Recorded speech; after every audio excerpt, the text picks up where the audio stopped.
Everybody, it's Carm here, coming to you on a Friday afternoon, or actually Friday evening.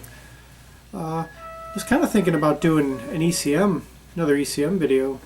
I know Gary's been doing quite a bit lately, kind of going back and forth throughout his own collection, different artists, different themes within the label, and but at the last moment I've kind of making a little bit of a gear shift, I guess, to a completely different label, although maybe somewhat tenuously related. The Emanem Records label, not to be confused with the rapper Eminem. Nothing against him. This is just totally different, totally different music. It was started, I think, in the early to mid 70s by a fellow named Martin Davidson, and I think it went under for a while, and then it came back, I think, sometime in the 90s. And I came across an advertisement in a magazine, maybe around 97 or so, and some of the names looked familiar, and it looked really intriguing to me. And so this is before I even had the internet. I was a late bloomer, and I wrote to the label, to get a catalog and learn more about it. And I don't have anything in particular order here. I bought a lot of the music from the label at the time and got it pretty cheap also. So I kind of have it grouped by artist and the main group of the label, the Spontaneous Music Ensemble.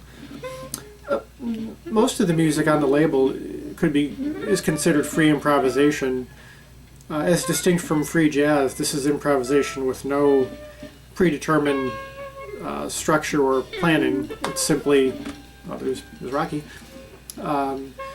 It's really done. It's the musicians playing off of each other, kind of using what they're hearing between them as the score, so to speak.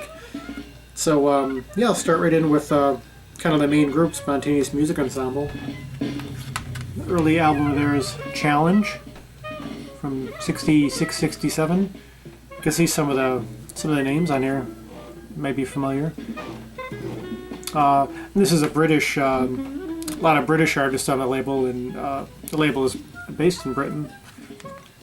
Yeah, Kenny Wheeler, Gary was covering recently, Paul Rutherford, Trevor Watts, John Stevens, who was really the leader of the group and kind of had started the whole ethos, which I think it was, if everything you're doing has to be related to what the other person is doing, in a sense, as far as dynamics, not playing too loud, or you could be individualistic in the group as long as you're not overcoming what others are doing, as far as what I understand.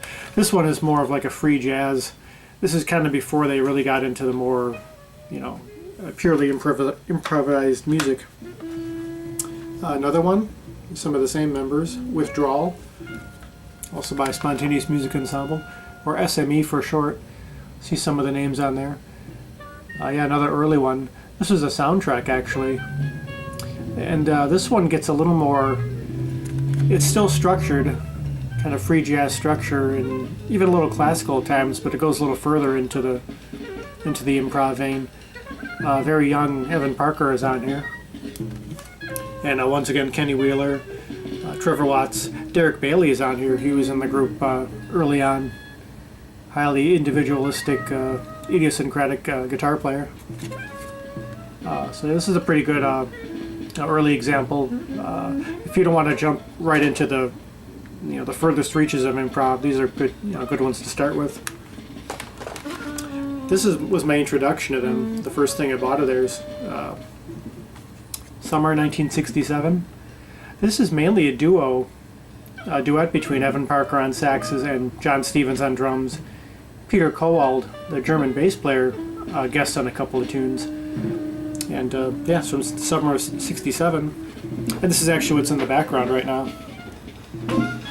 It's a duo. Yeah, soprano and drums. Just kind of playing off of each other. Whatever is being played is kind of determined by what the other one is hearing the other one do. And there is a nice, there's a raw but real kind of insistent quality to the music. They're just playing off what they're hearing. And at this point, they pretty much abandoned all predetermined structure and really jazz in general, and just kind of went for it. So this was a nice start for me personally. Another one, Face to Face, 1973.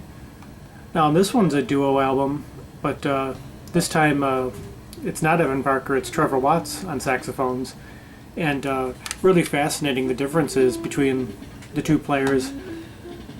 This duet is even more, it's very stark. There's a lot of like little bird-like sounds from the sax, and all the phrases, a lot of the phrases and interchanges are very short, you know, even more so than this, about as minimal as it gets at times. But just a really fascinating listen. Many of these, by the way, I haven't listened to in a long time, but that's just my recollection of them. This is an expansion of the group, Spontaneous Music Orchestra, which John Stevens devised, kind of like a workshop. He would get students together and sometimes so-called non-musicians in with the group, improvising together. He would kind of lead them in a certain way, in a certain direction, and kind of set them off and kind of see where it went. This I don't quite remember as much, but I don't think it's quite as chaotic as some might expect. I think this one's also from early 1973. And this other one, Spontaneous Music Ensemble Quintessence 1. Kind of a reunion of some of the earlier members with some newer ones, and more free improv here. The instrumentation, you'd almost think it would be, well, to some degree like a jazz group, although actually there's cello on here. Kind of a chamber jazz, but really, again, it's purely improvised, and gets pretty far out there. What really marks this music is different from a lot of jazz is the timbral qualities. The sounds of the instruments are very distinct, and at times different than what you would normally expect from them. I know I have another album by the group called Karaoke, which I have to find. It's actually on a different label, but that was a great early example of them when they really got into the pure improv. Still have a lot here to show. Okay, now I'm getting into the albums that are not Spontaneous Music Ensemble. Some solo efforts and some other groupings. Paul Rutherford, Solo Trombone Improvisations from 1974. Previous to this, I had never heard a trombone played like this. You get sounds and tones out of it that sound, at times it sounds like an elephant, at times it sounds like some kind of metallic fixture. It's very, very, goes through all kinds of kind of sound permutations. The gentle harm of the bourgeoisie. He always had kind of clever titles.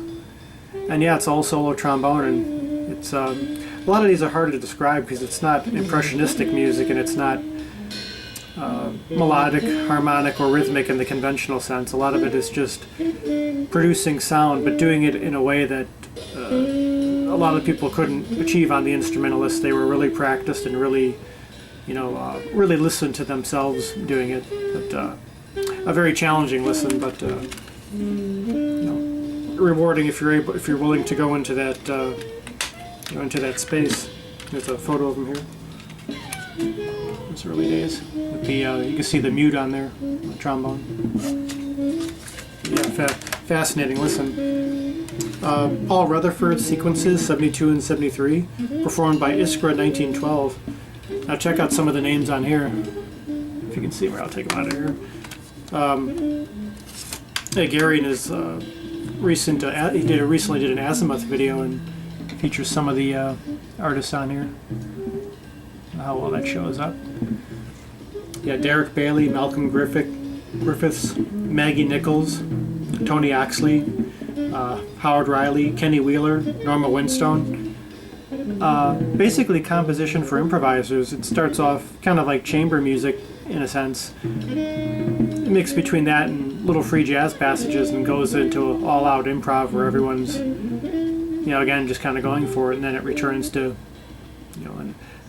something of a theme. But yeah, fascinating what they were doing in the early days. Just like this real sense of urgency to the music. Iskra 1903. This is an early group by these three members. Paul Rutherford trombone, Derek Bailey guitar, Barry Guy on bass. Buzz soundtrack. And it's been a while. I remember this being kind of a droning, but again, kind of a sound exploration. Primarily acoustic, although Derek Bailey plays amplified guitar. Although very subtle sounds. And it's just incredible trio interplay. Again, definitely not background music, and quite challenging. This is from Analog Studio Recording, London, 1970 or 71. So they weren't even, didn't seem to be positive about the recording dates. But, that's just how rare some of this stuff is. Another one, Iskra 1903. Same group. It's a 3 CD set. Yeah, that's one thing too. Ordering directly from England, I couldn't get over how cheap some of these were at the time. This is late 90s, early 2000s. It might have changed since then, but I've kind of lost track of the label over the years. But again, more of the same, just incredible trio interplay. Just at times you can't even tell who's playing what. I mean, and obviously they're quite different instruments, but again, that kind of tonal thing is what a lot of it's working on. If you like avant-garde sound experimentation overall, I mean, any of these would be good to check out. Another grouping here, Howard Riley Trio with Barry Guy again on bass and Tony Oxley drums. Synopsis. Yeah, Howard Riley piano player. This is another one that it's like composition for improvisers. Probably more to do with contemporary classical in some ways. Definitely not like a jazz or even free jazz piano trio, where they're just kind of working, kind of the sounds of their instruments kind of with and against each other as the respective members. Very far out, very, very, again, avant-garde. There's a little bit of them on YouTube, actually, of them playing live. And this is from 1973, recorded in 73. And you see by the titles. I may actually spin one of these later on. It's been a while for these particular ones. Again, difficult to describe them because they are so, I hate to use the word abstract, but it's doesn't lend itself to easy categorization. Another one by them, Overground, from 74 and 75. I love this cover. I don't know if this was the music he wrote or if it was like a graph. I think I read something about that it was like he actually wrote like graph pieces. Very unconventional notation, if that's what it is. And yeah, again, the same group. There's the titles there. Yeah, just more fascinating improvised interplay. Oh, we have another grouping here. Trevor Watts and Varian Weston. Trevor Watts again on saxophones and Varian Weston on piano. 6 dialogues. This one's it's like a free improvisation, probably a little closer to jazz at times, like free jazz, but they definitely kind of go off in some pretty heavy areas. I remember it getting pretty intense, and Trevor's saxophone player on here is really a great deal of passion in his playing. Again, very in the moment, which all this music very much is. This one's from 2001. I forgot that I have a few of these that are relatively more recent. One of my favorites, Steve Lacy, Wheel and Woe. These are solo saxophone in concert, mostly live stuff. I really like that cover. From 72 and 73. And also part of this is a group he had at the time, actually a long-standing group. Steve Potts, Irene Abbey, Kent Carter, and Oliver Johnson. Yeah. So yeah, this is fantastic. Another one on this label that would be a good intro, more accessible. I'd have to use that term in quote marks though, but this is, relatively speaking, new music, free jazz. Yeah, so the first half is his solo sax, which I've always loved. Beautiful full sound. And the band he was playing with at the time, which go into between more structured passages and, you know, again, more kind of all-out improv. Another one I'll have to spin soon after quite a while. But yeah, this is be an excellent intro to Lacey in general, if you're interested. Another heavy out there one, and really kind of a historical one here. Anthony Braxton and Derek Bailey, first duo concert, 1974. Again, fascinating to hear the interplay between two highly individualistic musicians, improvisers. Anthony Braxton on a variety of woodwinds, and Derek Bailey on amplified guitar and a 19-string guitar, which is interesting. Yeah, 1974. It's almost 78 minutes long, so it's a very generous heaping there. I read a review of this some time back, and they said it sounded like a dialogue of the deaf, which I think was, you know, again, they're so individualistic. There's times when I think they're more playing against each other than anything else, but because they are so different and have such different approaches. But that's part of what's fascinating about it. So yeah, if you're interested in either one of these artists, this is be a very interesting document to have. And just a few more here. I forgot I had so many. Evan Parker with Paul Leighton, Paul Rutherford, and Hans Schneider, Waterloo, 1985. I think this is a live date. Yeah, Le Jazz Festival. Yeah, I remember this being quite wild, this quartet. And it's one piece of music, dark interior. Yeah, just one long improv. They just really kind of jump into the abyss on this from what I remember.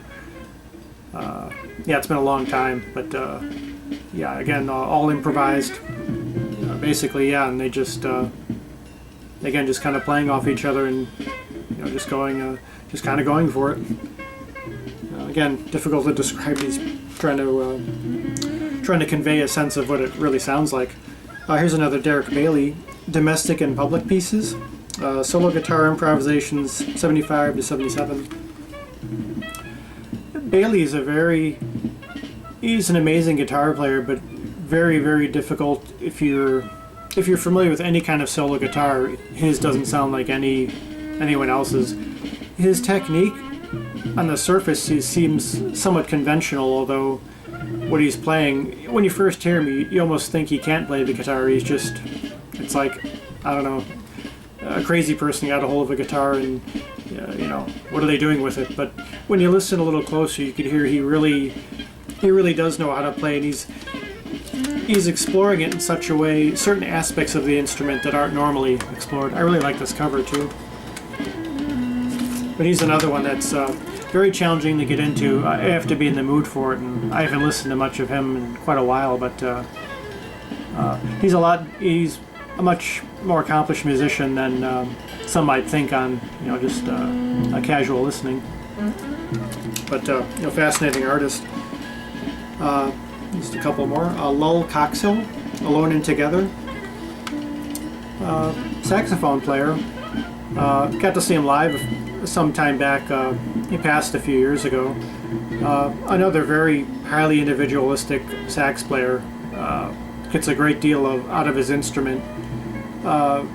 Free improvisation, although you can hear echoes of other kinds of music kind of coming in and out of it. There's it's primarily solo, but there's a few duos here. Stevie Wishart on violin, Hurdy-Gurdy and Marcio Matos on cello and live at electronics. They recorded at different periods during the 90s. And he's another one who, like Steve Lacey, you know, has a very individual approach to the instrument, and a very full sound on the instrument, which, you know, it seems like he really pays a lot of attention to the lower register. But fascinating stuff. Again, another one I haven't spun in quite a while. And finally, this one I actually bought with the first Spontaneous Music Ensemble I picked up. Evan Parker, Barry Guy, and Paul Leighton at the Vortex, 1996. This could be considered like a free improv power trio. sax, bass, and drums. And of course, if you know anything about these artists, they approach their instruments like nobody else does. Real intense interplay throughout the whole set. There's a lot of it's free jazz on the surface in a way, but it's almost like free jazz inverted and seen through, I don't know, like a smoky mirror or something. It's just really, it's pretty heavy stuff. You can see 2 very long sets and almost 80 minutes of music, and that came out in '97. So this is another one that might be, if you're coming from free jazz and you want to get into something, you know, even more open, this is a good one, another good one to start with. And yeah, so yeah, that's about, these aren't all of them. I know I have a few others somewhere. And actually my all-time favorite, I can't find, of course, which is Evan Parker and Paul Lighton in an early duo album from the early 70s called 2 Octobers. I can't find it for some reason, but once I do, maybe I'll just do a video on that one, because that's my favorite, and really, you know, it lends itself to repeated listening, which a lot of free improvisation, you kind of really have to hear it in the moment. I know that's kind of a debate about free improvised music. You know, should it be recorded or should it be experienced in any other setting other than live, because it is so immediate. And yeah, I guess the debate rages on. I you know, I'll listen to them once every great while, and then it'll kind of bring me back to that live experience. But hearing it live is definitely that's something I'll have to do a video on too, on more of that kind of music and the experiences I had at the Empty Bottle, which was a club which used to have this kind of music, you know, back in the 90s and 2000s. But yeah, so that's the Emanem label. This is what I have so far, and yeah, like I said, I picked most of this stuff up in the very late 90s, early 2000s, when I was really obsessed with this music for a while, even while being into everything else that I was into, like, you know, Stars Dreams and Tangerine Dream and other forms of jazz and classical. But yeah, it's just one more part of the story, I guess, and something I hadn't touched on much before, but yeah, I'll come back to every now and then. So well, I hope you all enjoyed. I don't know how much of that was conveyed, but it's something different, and again, something, you know, worth looking into if you really want to get, you know, way out there in these further reaches. So yeah, that'll do it for now, and I hope you're all well, and thanks again for watching, and until next time, peace, love, and joy.